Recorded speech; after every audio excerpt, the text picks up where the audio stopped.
worship. I know we've like a good part of our team. All our drummers are away today. 2 of them are in Poland. And it was so lovely to hear you all singing. So give yourselves a round of applause. That was fantastic. I was really enjoying that. Really enjoying that. Okay, and my message today has one slide, and that is the one slide. Just join me in a moment's silence for the departing of my my MacBook, which just went to be with Jesus just before the service. So thank you. Please, with respect, honestly. It was with me for 10 years. It lasted quite a while, so I got through. So I'm having to do it old school today. I did have this thing this week when I thought, what I was going to talk about this morning, it's sort of the kind of tale I thought it lends itself to just telling you the story. And I thought, well, should I do visuals or not? And, I thought, no, because I'm a visual guy, so I put visuals. I spent hours working on these visuals. Oh. Yeah, sound sincere, please. Thank you. Work on that. Yeah. And I kept thinking, maybe I don't need visuals, And it turns out my computer just died. Something like this happened to me once before. As you know, I lead worship. And in our previous church, when we were teenagers growing up there, I used to lead worship on a Tuesday night at the church prayer meeting. And there would have been just like like maybe about 30 kind of people in it. And these were the days, because I'm really old, that we used overhead projectors. Anybody remember? In the days of Elijah. Yeah. I don't remember overhead projectors. Yeah, okay. So we had an overhead projector, and I used to come in early, and I would be rifling through our big box, an ever-growing box of acetate slides. Yeah, and bring them out and go, I'll do that song. And all the time, before I got there, I felt this voice in my head. Always obey a voice in your head unless it tells you to murder people or rob banks. Don't listen to that voice. But the good voice in your head. And I said, don't sing any songs, just lead the people in worship. I go, you can't do that. So, and the voice is still going, don't lead people in worship, just let them worship. No, don't sing songs. I'm pulling all these songs out. And all the people come in, and I start the service, I pick up my guitar, and I stand in front of everybody, and I go, welcome to the service. Let's sing. And I flicked on the overhead projector, and the bulb made a brief appearance for about a nanosecond, and then it went to be with Jesus too. And I stood there going, and then I just went, I just think God doesn't want us to sing. Let's just stand up and worship. And everybody stood up, and I literally got hit by this massive wave of voices just worshiping God. And it was honestly the best service I'd ever been in. God took control. So listen, be optimistic, So I'm just trying to build it up, okay? The Bible is full of stories, and those stories are human stories. And you find amazing stories in the Old Testament. And one story I want to talk to you this morning about is a story of a couple, not a conventional couple by any means, not a conventional story. Does anybody, ladies, love stories? Love stories? What, ladies, you love stories. Do you know, if I'm working upstairs in our office and Grace is down watching TV, usually I come down and there's a love movie on. She's got Movies 24 or True Stories. Like there's the worst channel ever on Sky is True Movies. That's the worst acting in the world, and Grace loves it. Julie, you watch it. Obviously, you're going, no, It's like she's addicted. Oh, yeah, I love this. And I go, no, I don't. So this is a love story. It's not a conventional love story by any means, but I think it's actually a very powerful love story. It's a story of Hosea and Gomer. Now, Hosea is a prophet, and you can read his story in, funny enough, the book of Hosea in the Old Testament. Hosea was regarded as one of the greatest Jewish prophets. And to find more information about Hosea, you have to go into Jewish tradition. You have to read a little bit behind the scenes. Some information we're not given in the Bible, because remember that the Bible has come to us from Jewish traditions. It's been written down by scholars who were rabbis. So you find a little bit more about Hosea than you do about Gomer, his wife. A little bit more sort of reading into Jewish traditional history. And he was regarded by the Jews as one of the greatest of the Old Testament prophets. A very godly man by all Jewish accounts. I'm going to read just a couple of verses from the first chapter of Hosea. It's the first two verses. I'm going to read this from the New Living Translation. This is what the Bible says.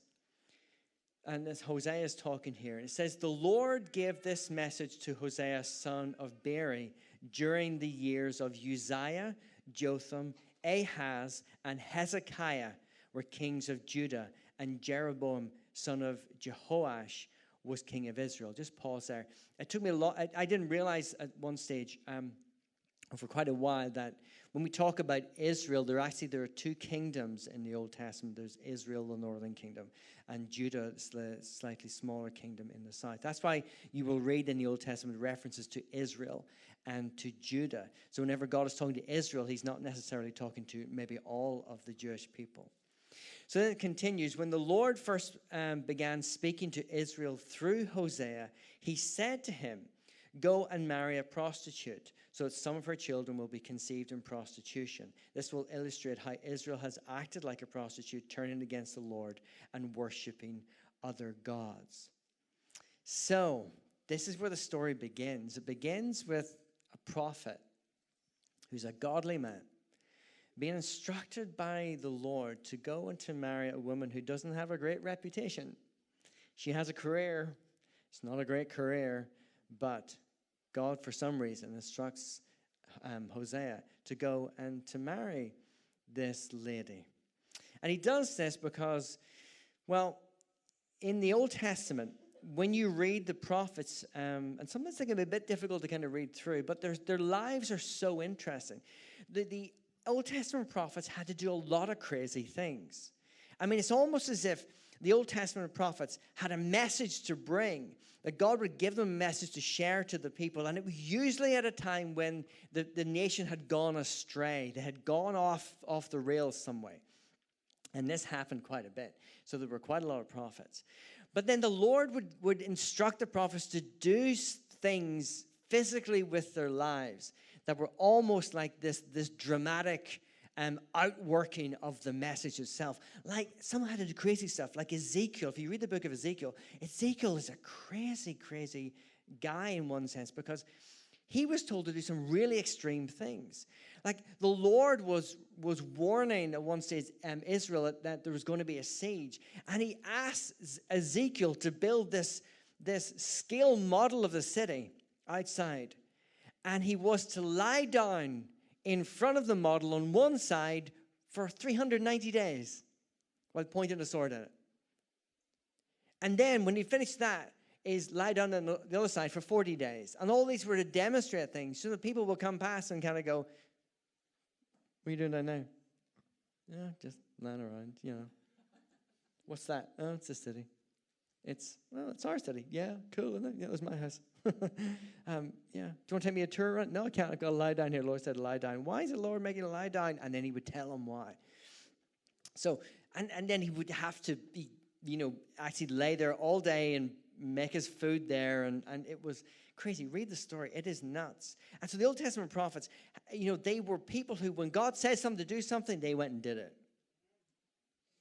What a radical idea. God says, do this for me, and they go and do it.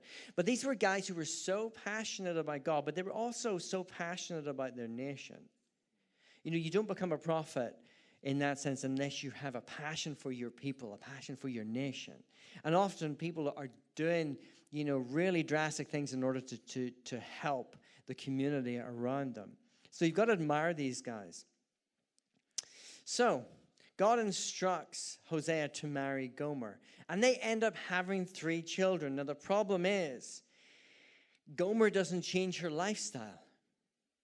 So Hosea goes and he marries Gomer, but Gomer continues with her profession. And so nobody's really sure when she has children, whose children they are. You know what I'm saying? So it's a little bit awkward, obviously, for Hosea, because Gomer's still living the same life. She's still going off and she's meeting other men. And so God then tells Hosea what to name the children. And there are 3 children. There's a boy, there's a girl, and there's a boy.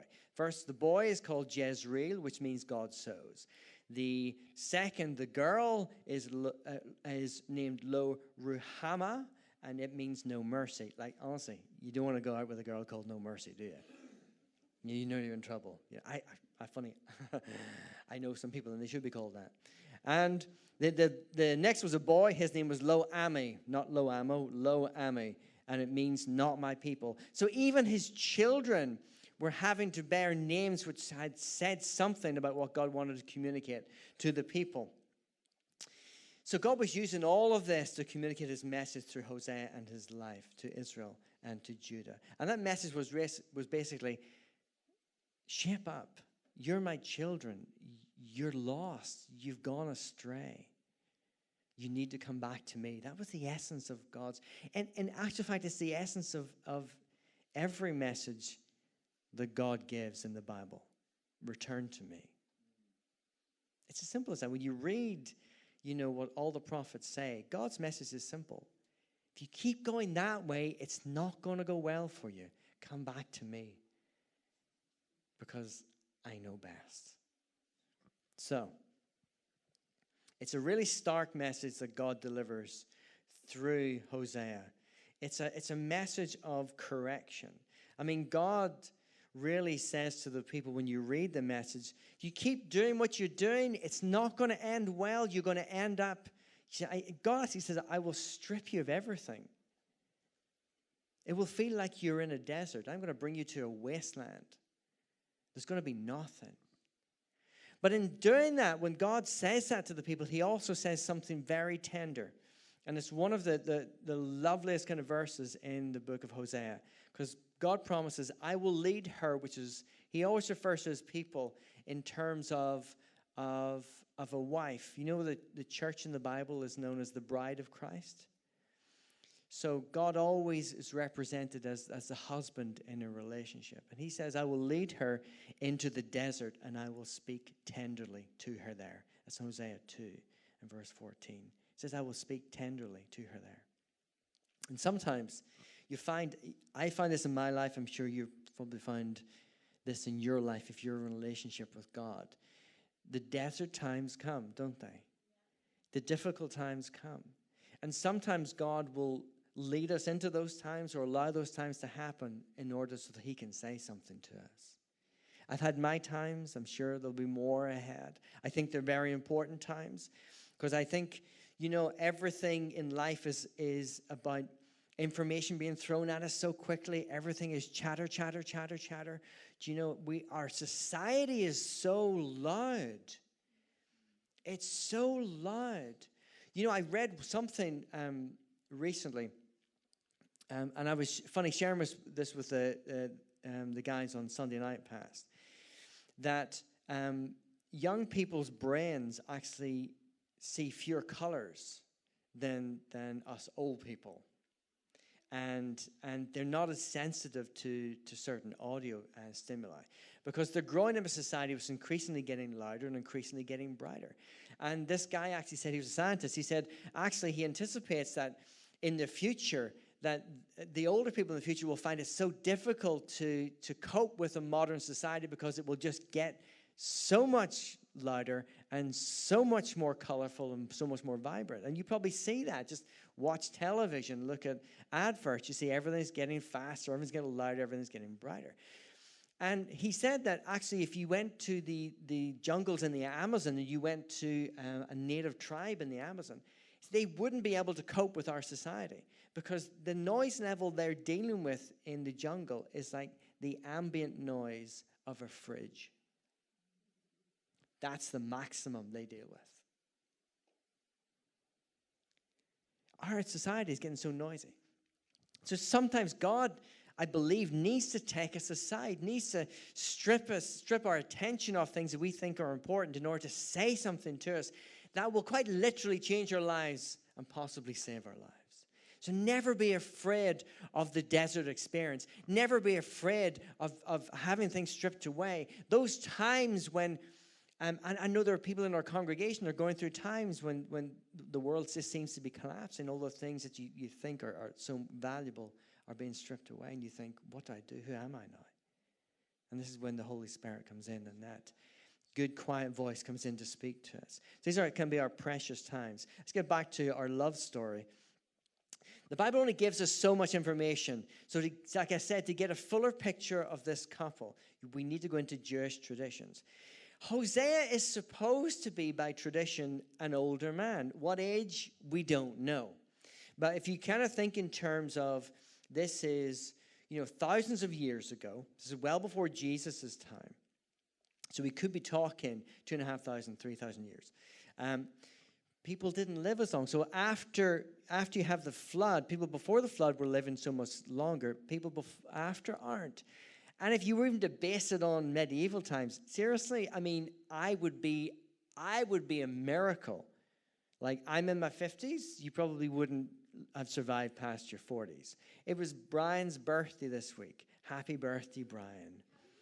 And a grand old age of 25. Looking good for it. 24. So we can guess that maybe when he's described as old age, like he could be in his 50s, it could be in his 60s. So he looks as if he is older maybe than Gomer. And Hosea is being known as a very righteous man, a godly man. And Gomer, well, we already know her profession. We already know it's a profession that's not a profession to be proud of. But you have to often ask yourself, well, why do people end up in these kind of circumstances? Why does somebody decide to go into that profession? Well, it turns out by tradition, her mother was that. In Jewish tradition, she grew up in a household where this was the norm. This was the only way to live.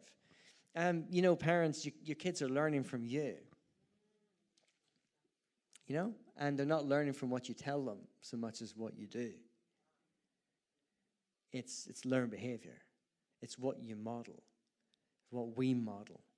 And even in our greater family circles, whether we have children or not, whether we just have children who are being influenced by us, they are learning by what we model.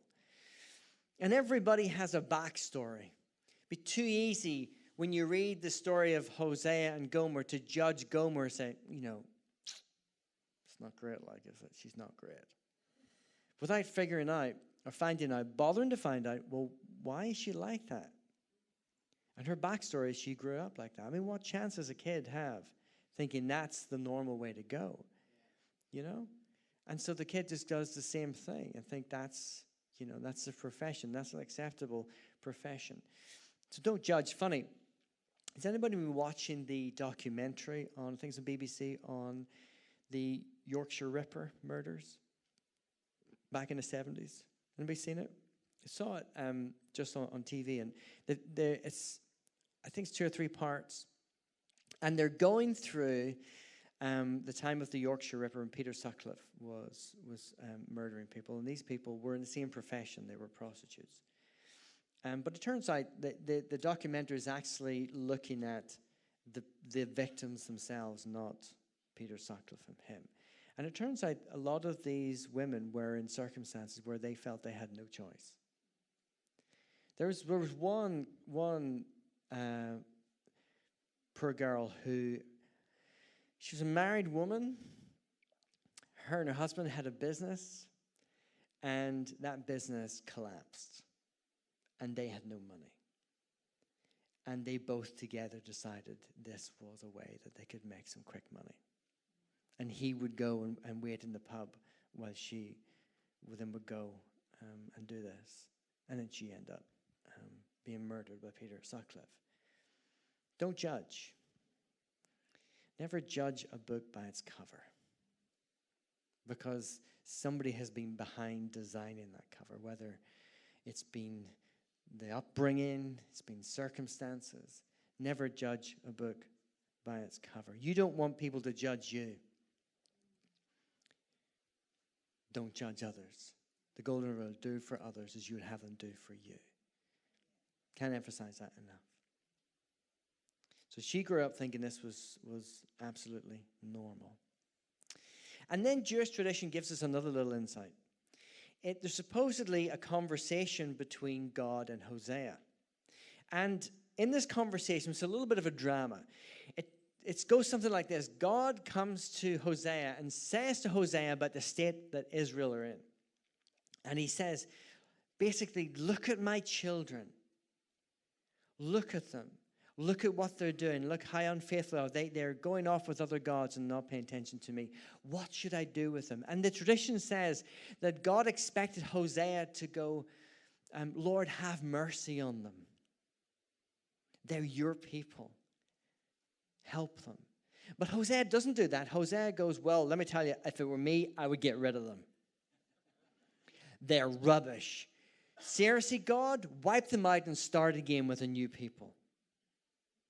And then in this little drama that Jewish tradition tells us, so it's not in the Bible, it says that God says this, what should I do with this old man?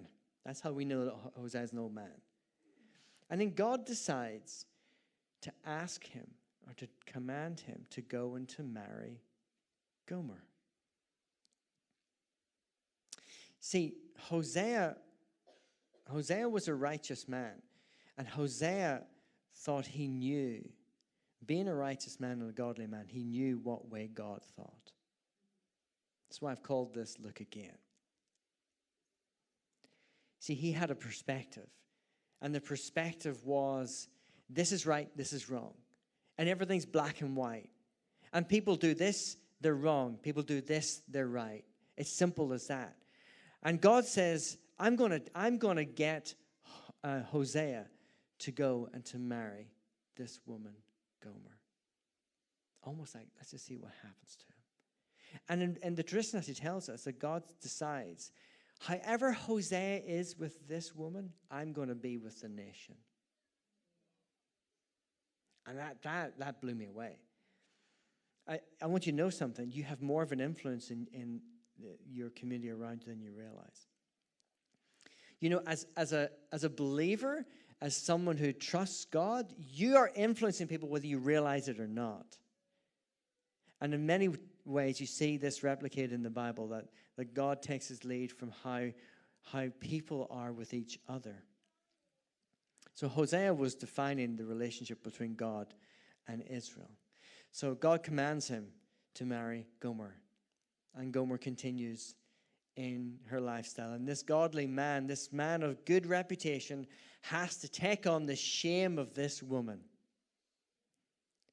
And his family's now going to carry this shame. Can you imagine? You've spent your entire life serving God, doing all the right things. You're upstanding in the community. When you speak, people listen. You're known as someone who speaks God's word. And then can you imagine at this later stage in his life that he goes off, and for some reason that nobody else can understand, because this is all about between God and Hosea, he marries this woman of the worst reputation who doesn't change her ways, and everybody must have been going, we could have told you that. She was never going to stay with you. She was never going to hang around. Can you imagine? And God's waiting to see what Hosea will do. And something unexpected happens to Hosea. It says in the Jewish tradition that Hosea wept when it seemed like God wanted him to judge Gomer. Because God says to Hosea, right now, leave her be. And Hosea, in the tradition, weeps and says, God, no. She's my wife. I have to go and get her. See, the unexpected thing that happened to Hosea was he loved her. In spite of everything, he loved her. And he wasn't going to give up. She'd left him so many times. He's had children that he's not even sure are his. He loved her. She's let him down so many times. She's abandoned him so many times. She's brought him shame to his entire life. He loved her. So then God says, and this is in the Bible, in book of Hosea, it says, the Lord said to me, this is Hosea speaking, go and love your wife again, even though she commits adultery with another lover. This will illustrate that the Lord still loves Israel, even though the people have turned to other gods and love to worship them. So, and this is the amazing part of the story. Hosea goes to find Gomer. And Gomer, it says that, well, it says this, I'll read you the verse. Hosea 3 and verse 2. So I bought her back for 15 pieces of silver and 5 bushels of barley and a measure of wine.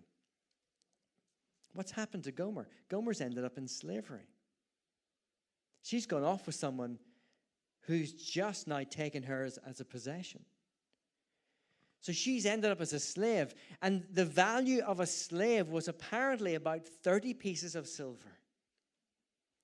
So Hosea can't even make up the full 30 pieces of silver. So he has to obviously negotiate with the person who owns her now in order to come up with a deal that will work. Can you imagine the negotiation between Hosea and the guy who owns now, who is now enslaved Gomer? Can you imagine the guy going, why do you want her?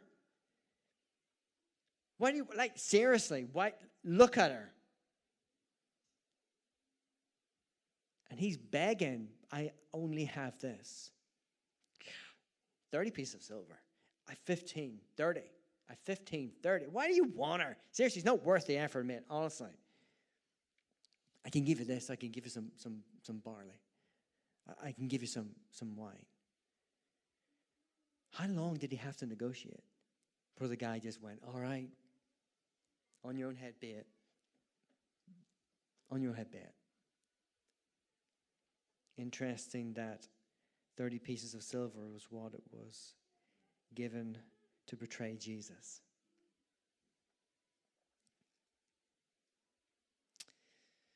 So Hosea brings Gomer back because he loves her. He loves her. And God says then he will bring his people back. And that's when we read that verse. I will lead her into the desert and speak tenderly to her there. Because God's heart is love. And Hosea needed to learn God's heart. Hosea needed to look again. Hosea would never be convinced with an argument, a reasoning exercise where God would say, hey, Hosea, think like I do. No, Hosea was given this experience so that he could see people the way God sees people. Nobody's ever finished. Nobody is beyond God's love. Not one of us. You can't go anywhere where you're beyond God's love. And Hosea learns this. You see, Hosea learned to see the value in someone the way God sees value in us. To see value in someone where everybody else sees worthlessness. There's always hope with God. There's always redemption, because that's what redemption is. Redemption is a transaction. It's something being paid. That's why we talk about being redeemed in the church. Because Jesus paid the price for us. Worthless us. Messed up us. Struggling us. The madness of us. And God says, I love them. Says to you, I love you. I know the crazy thoughts you have. I know you're not where you think you should be. I love you. God redeems the unredeemable. God restores the broken. And how Hosea was with Gomer was how God was going to be then with Israel. Hosea was a linchpin. And you and I are important in our circles of influence. Because, you know, we hold the key quite often into God breaking into a circumstance. And we hold the key to how our own lives play out. And look, our lives are connected to other people's lives. And if you think you don't have an influence on a national level, let alone a global level, Think again, because what are communities other than collections of people? What are nations other than collections of people? What's our global community? Only a vast collection of people. And every single person has an influence. And every single person is influencing somebody else. You're influencing somebody else. You think you're not. You think you're not important, but you are. People you meet every day. That's why God is looking to lead us into his ways. To follow the golden rule, do for others as you would have them do for you, because every interaction we have with someone makes an impact. The slightest interaction, how you interact with people in shops, on the high street, let alone the people that you're related to, the people you know. Passing comments you make to people make a big difference. A smile makes a difference. A loving act makes a difference. Ever see the movie Pay It Forward? Fantastic, about preempting kindness, not waiting for kindness to happen to you, but you be the first one to initiate it, because that causes something else. That causes a chain reaction. Hosea makes a difference for his nation. Kindness has to start somewhere. Love has to start somewhere. And one act of sacrificial love has a huge effect. That's what Jesus did for us. Hosea had to see things from God's perspective, because it's all about perspective. So I'm going to ask you what you need to see differently this morning. What's your Gomer? Or who is your Gomer? What relationship do you need to see differently? What circumstance do you need to view differently? What person do you need to see with God's eyes? What relationship maybe needs redeemed? What dream that you had needs life breathed back into it? Something you believed that you wanted to do, but you left it by the side somewhere. That's a Gomer. Something that didn't work out, so you left it. What do you need to breathe life back into again?